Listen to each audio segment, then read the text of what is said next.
नमस्कार दोस्तों, आज हम जानेंगे कि वीर हनुमान जी को राम भक्त क्यों कहा जाता है और उनकी भक्ति को संसार में सबसे श्रेष्ठ क्यों माना गया है।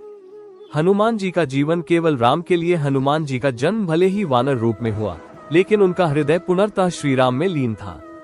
उन्होंने अपना जीवन, शक्ति, बुद्धि और पराक्रम सब कुछ राम को समर्पित कर दिया।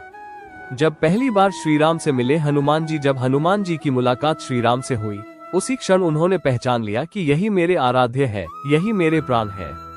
तभी से हनुमान जी ने निश्चय कर लिया, अब मेरा हर श्वास केवल राम के लिए होगा। राम काज ही हनुमान जी का धर्म। लंका में माता सीता की खोज, समुद्र लांघना, लंका दहन, लक्ष्मण जी के लिए संजीवनी बूटी लाना, हनुमान जी ने हर कार्य राम की आज्ञा से और राम के नाम से किया।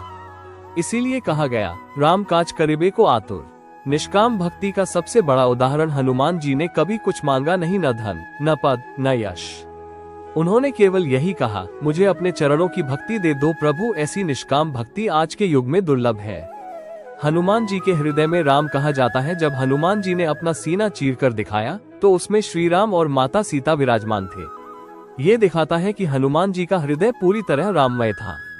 स्वयं श्री राम ने दी भक्त की महिमा। श्री राम ने कहा, हनुमान जैसा भक्त मुझे भी दुर्लभ है। यही कारण है कि हनुमान जी को राम भक्तों में श्रेष्ठ कहा जाता है। हनुमान जी को राम भक्त इसलिए कहा जाता है क्योंकि उन्होंने अपना सर्वस्व राम को अर्पित किया। उनकी भक्ति निस्वार्थ थी, उनका जीवन राम नाम से जुड़ा था। हनुमान जी हमें सिखाते हैं कि सच्ची भक्ति में अहंकार नहीं, केवल समर्पण होता है। हनुमान जी को राम भक्त इसलिए कहा जाता है क्योंकि उन्होंने भक्ति, सेवा, बल, बुद्धि और विनय सब कुछ श्री राम को अर्पित कर दिया। उनकी भक्ति आज भी भक्तों को सच्ची श्रद्धा और समर्पण का मार्ग दिखाती है। श्री राम ने स्वयं कहा था कि हनुमान जैसा भक्त इस संसार में कोई नहीं।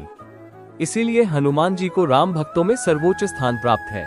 वीडियो पसंद आए तो लाइक, शेयर करें और वाणी की भक्ति चैनल को सब्सक्राइब जरूर